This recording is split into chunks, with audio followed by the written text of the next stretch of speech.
Digital university താൽക്കാലിക VC Ciza തോമസിനെതിരെ നിർണായക നീക്കം.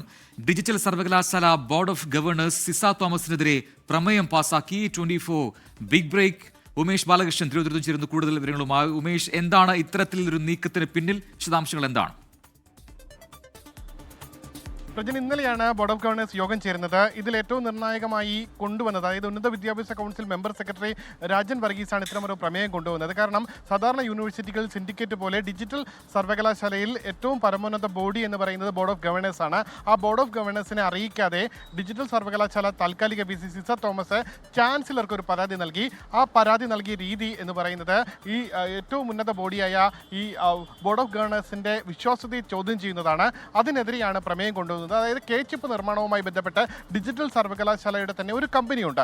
ആ കമ്പനിയിലെ ചിപ്പ് നിർമ്മാണവുമായി ബന്ധപ്പെട്ടുള്ള നടത്തിയ പ്രവർത്തനങ്ങൾ, അതിൽ ഒരു അവിശ്വാസ്യത സിസ തോമസ് പ്രകടിപ്പിച്ചിരുന്നു. അതിൽ നൽകിയ ബില്ലുകൾ, ഏകദേശം 4 കോടിയോളം രൂപയുടെ ബില്ലുകളിൽ ഒരു അവ്യക്തത ഉണ്ടായിരുന്നു എന്നുള്ള പരാതി നേരിട്ട് ചാൻസലർ കൂടിയായ ഗവർണർക്കാണ് ഈ ഒരു പരാതി സമർപ്പിച്ചത്. അതിൽ ഗവർണർ അന്വേഷിക്കണമെന്നുള്ള നിർദ്ദേശം നൽകി DGPക്ക് ഈ പരാതി കൈമാറുകയും ചെയ്തു.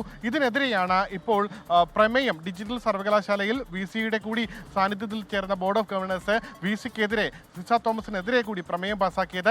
അതിനുശേഷം ഈ പ്രമേയ അവതരണത്തിന് ശേഷം സംസാരിച്ച IT സെക്രട്ടറി സിസ തോമസിനെതിരെ രൂക്ഷ വിമർശനവും ഉന്നയിച്ചു. ഇത്തരത്തിൽ സർക്കാർ വിളിക്കുന്ന നയരൂപീകരണ യോഗങ്ങളിൽ പോലും സിസ തോമസ് സർക്കാരിൻ്റെ സർവകലാശാലയുടെ VC ആയിരുന്നിട്ട് പോലും പങ്കെടുക്കുന്നില്ല. ഇത്തരത്തിൽ പങ്കെടുക്കാതിരിക്കുന്നത് ശരിയായ നടപടിയല്ല എന്നും ഈ യോഗത്തിൽ പ്രമേയവുമായി ബന്ധപ്പെട്ട ചർച്ചയിൽ വിമർശനം ഉയർന്നിട്ടുണ്ട്.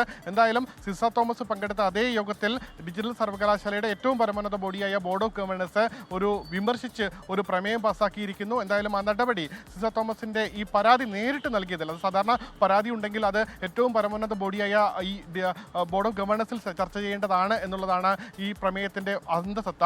എന്തായാലും അതുമായി ബന്ധപ്പെട്ട് അത്തരത്തിൽ ചർച്ച ചെയ്യാമെന്നുള്ള തീരുമാനത്തിൽ സിസ തോമസും എത്തി എന്നുള്ള വിവരമാണ് ഉള്ളത്. എന്തായാലും ഇതുമായി ബന്ധപ്പെട്ട് പ്രമേയം പാസാക്കിയിരിക്കുന്നു. സിസ തോമസിന് എതിരെ തന്നെ ബോർഡ് ഓഫ് ഗവർണേഴ്സിലെ എല്ലാ അംഗങ്ങളും നിൽക്കുകയും ചെയ്തു. ഉമേഷ്, ഈ പരാതി നൽകിയതിലെ സാങ്കേതികത്വം, അതിനപ്പുറത്ത് ഇതിനെ മറ്റേതെങ്കിലും രീതിയിൽ ചേർത്ത് വായിക്കേണ്ടതുണ്ടോ? ഈ ബോർഡ് ഓഫ് ഗവർണേഴ്സിലെ മറ്റംഗങ്ങൾ ആരൊക്കെയാണ്? VC ഉണ്ട്, അതല്ലാതെ മറ്റംഗങ്ങൾ ആരൊക്കെയാണ് എന്നത് സുപ്രധാനമായ ഒരു കാര്യമാണ്. അത് മാത്രമല്ല, നിലവിൽ ഈ പറയുന്നത് പോലെ ഡിജിറ്റൽ യൂണിവേഴ്സിറ്റി, സാങ്കേതിക സർവകലാശാല ഒക്കെ തന്നെ അവിടെയുമായി ബന്ധപ്പെട്ട VC നിയമനം സുപ്രീം കോടതിയുടെ പരിഗണനയിലാണ്. നമുക്ക് ഈ സിസ തോമസിന്റെ കേസ് തന്നെ നോക്കിയെടുത്തു കഴിഞ്ഞാൽ സർക്കാരും ഗവൺമെന്റും തമ്മിലുള്ള അഭിപ്രായ വ്യത്യാസങ്ങളൊക്കെ മുമ്പേ വലിയ വാർത്തയായതൊക്കെ തന്നെയാണ്. അപ്പോൾ അതിനെ മറ്റേതെങ്കിലും രീതിയിൽ ചേർത്ത് വായിക്കേണ്ടതുണ്ടോ ഉമേഷ്?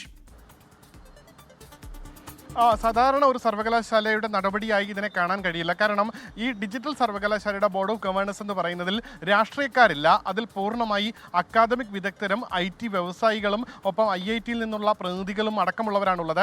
IT സെക്രട്ടറി അടക്കമുള്ളവർ ബോർഡ് ഓഫ് ഗവർണേഴ്സിൻ്റെ അംഗമാണ്. ബോർഡ് ഓഫ് ഗവർണേഴ്സ് സാധാരണ ഇത്തരത്തിൽ ഒരു സിൻഡിക്കേറ്റ് യോഗത്തിൻ്റെയും അധ്യക്ഷനാവുക ആ സർവകലാശാലയുടെ VC ആണെങ്കിൽ, ഡിജിറ്റൽ സർവകലാശാലയിൽ അങ്ങനെയല്ല. അത് IT വ്യവസായി കൂടിയായ പ്രൊഫസർ വിജയ് ചന്ദ്രു, അതായത് കർണാടക സ്വദേശിയായ IT വ്യവസായി വിജയ് ചന്ദ്രുവാണ് ഈ ബോർഡ് ഓഫ് ഗവർണേഴ്സിന്റെ അധ്യക്ഷൻ. അതുകൊണ്ട് തന്നെ ഇത്തരമൊരു പ്രമേയം കൊണ്ടുവരുമ്പോൾ സാധാരണ ഒരു ചെയർ എന്ന നിലയിൽ ഈ പ്രമേയം അവതരിപ്പിക്കണമോ വേണ്ടയോ എന്നുള്ള തീരുമാനം വൈസ് ചാൻസലർമാർക്ക് എടുക്കാൻ കഴിയുന്നതാണ്. പക്ഷേ ഡിജിറ്റൽ സർവകലാശാലയിൽ അത്തരത്തിൽ ഒരു തീരുമാനം എടുക്കാൻ കഴിയുന്ന പൊസിഷനല്ല. കാരണം ചെയർ മറ്റൊരാളാണ്, വൈസ് ചെയർമാനാണ്. ഈ ബോർഡ് ഓഫ് ഗവർണേഴ്സിന്റെ വൈസ് ചെയർമാനാണ് VC സിസ തോമസ് വരുന്നത്. ഈ രീതിയിൽ പൂർണ്ണമായി അക്കാദമിക് വിദഗ്ധരും വ്യവസായ പ്രമുഖരും ഒപ്പം ഈ സർക്കാരിന്റെ പ്രതിനിധി എന്ന നിലയിൽ IT സെക്രട്ടറി, കൂടാതെ IITയിൽ നിന്നുള്ള പ്രതിനിധി, ഒപ്പം ഉന്നത വിദ്യാഭ്യാസ കൗൺസിലിൽ നിന്നുള്ള ഉന്നത വിദ്യാഭ്യാസ കൗൺസിൽ മെമ്പർ സെക്രട്ടറി അടങ്ങുന്നതാണ് ഈ കമ്മിറ്റി.